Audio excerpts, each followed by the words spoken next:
On this episode of Modern Greaser, I'm back in the Midwest and we are looking at a 2016 Ford Focus RS. It's not the ST, this is the bad mamma jamma of the two. This is the one that you saw in Top Gear that was ripping around that everybody wants. This car, the reason that is so cool and everybody likes it is because it has so much technology in it. It's not just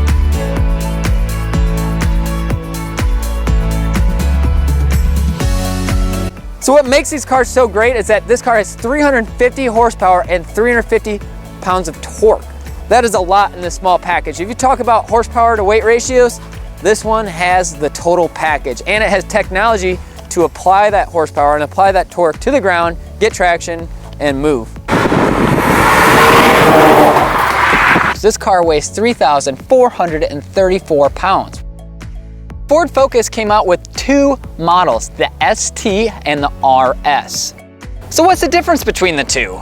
First and foremost, the ST is front-wheel drive and the RS is all-wheel drive. Parked side by side in a parking lot, a car enthusiast could definitely tell the difference between the ST and the RS. The ST has very tame body, ground effects, it's very smaller wheels, it doesn't have the big spoiler on the back. It's just a very more subdued version of the RS. Now the RS has got the giant wing in the back. On the interior, the cars are pretty much the same, except the RS has bigger bolstered seats that will keep you in the cockpit a little bit better while you're out tearing it up at the track. So let's talk numbers on the two cars. The ST comes in with 252 horsepower and 270 pounds of torque, where the RS is 350 horsepower and 350 pounds of torque. So the ST 0 to 60 time is mid 6 seconds, where the RS is low 4 seconds. So your 0 to 60 you pick up definitely a lot more. Here's another feature about the ST that's really awesome. For $929, you can upgrade to the big Brembo brake kit. Of a car that's in this small and compact of a package that's pushing 350 horsepower, you've got to get that power to the wheel so it gets up and goes. Now you can't throw some giant Hoosier slicks on the back of this. Oh wait, did I say back? Because this thing's all-wheel drive. So they started out by making it all-wheel drive, so that's a good way to get that horsepower to the ground. So what's really neat about the technology on this car is that it has individual clutch packs on all four wheels that 100 times a second, it will actually take and transfer power.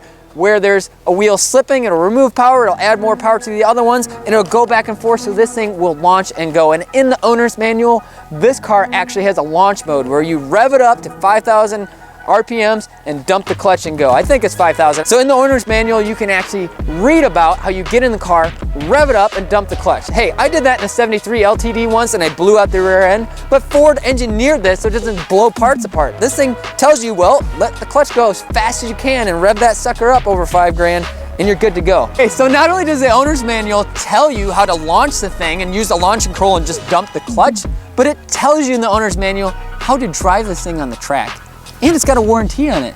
Why did they quit selling these? I want to go buy one if I, had a job where I wasn't a teacher.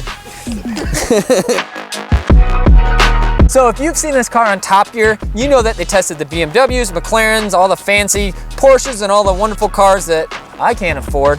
And you know what they named for the 2016 car of that year? Oh wait, is it this exact car? Yeah, it is, because this thing has so much performance in a tight little package. Okay, so what else is really cool about this Focus RS? It has an active exhaust baffle on it. So it monitors the pressure of the turbocharger, so you go whomping on it, and it will actually open this up, and that's where you get that cool popping sound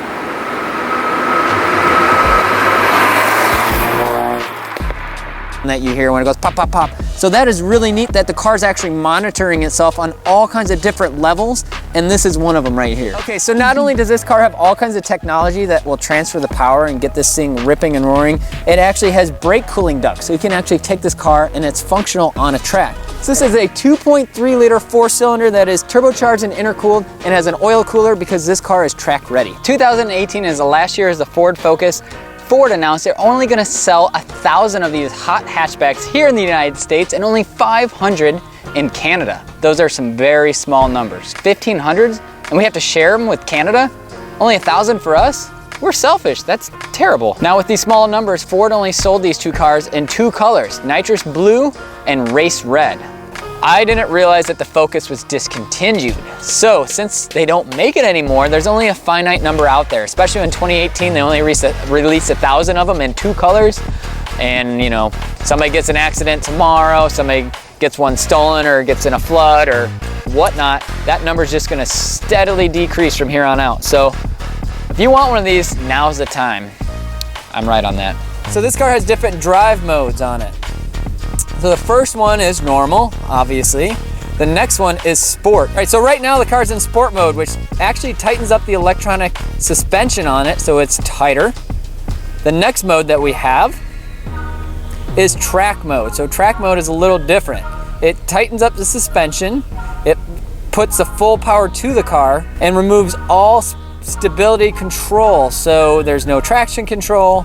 And the last mode is drift mode, which sends 70% of the power to the rear wheels and 30% to the front, so you can drift this sucker any way you want. So this car has traction control. So, oh, let me turn my traction control off. Well, it's a little bit different on the Focus. There's 1 bar, 2 bars, 3 bars, 4 bars, 5 bars. That's 5 variations of having your traction reduced on this car, so you can determine how much wheel spin you want. So there's a multitude of ways you can drive this thing in so many adjustable means, and I think that's why it took Car of the Year, because it's a very compact, there's so many features on such this tight little hot package. Sorry, hot hatch. They call this car a hot hatch for a reason, because it's a tight little package. So I probably won't add that, Kevin. Maybe I will.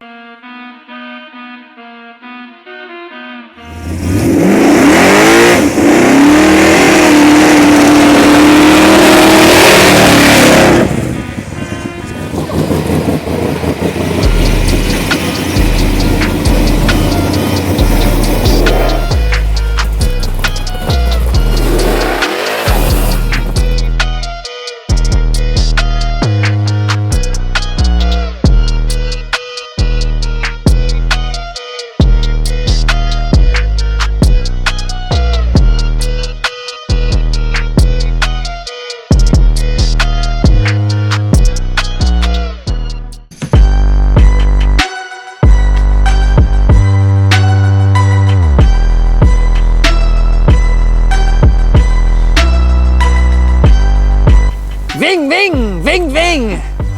No. Do you think a little guy like me could handle a bike of this size? No. On an upcoming episode of Modern Greaser, I got a set of springs sponsored from Eaton Spring out in Detroit, Michigan, right in the downtown. And these springs are meant to handle the 1,475 pounds that the Allison Trans and the Cummins makes up on this truck that I'm sitting on. So I cannot wait to get started on that process, and then I'll be doing a full disc brake conversion so we can stop this hog. So I'm so excited for Eaton Springs for sponsoring those, and I'm gonna get them on. It's gonna sit a little bit higher, but they're a tangential spring, and I'll talk to you about how we can actually lower the truck and actually cut that spring to our liking, and it's all on Eaton Springs website. I'll take you through that and show you. They're gonna hold your hand and show you exactly how to do that, because I wouldn't trust advice from me either. Thank you for joining us on another episode of Modern Greaser. Make sure you subscribe, hit that like button, even if you hated this video. Hey, listen to Michael Jackson. Go subscribe to Modern Greaser.